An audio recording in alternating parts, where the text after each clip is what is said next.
on soutient, on travaille avec ceux qui veulent voler l'or, le pétrole du Soudan. Dizaines de milliers de morts, centaines de milliers menacés de famine et plus de 13 millions de déplacés.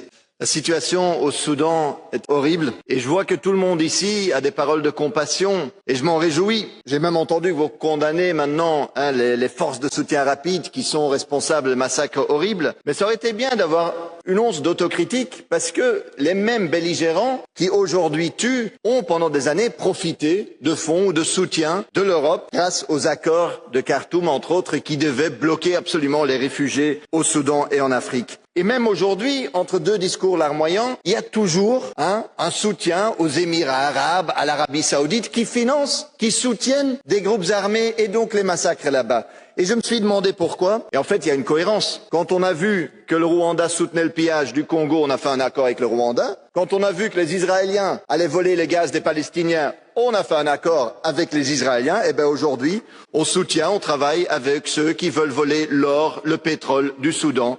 En fait, vous aimez parler de droits humains, mais la politique européenne aujourd'hui est basée sur un pillage économique qui n'en a rien à faire des droits humains. Et ça doit changer.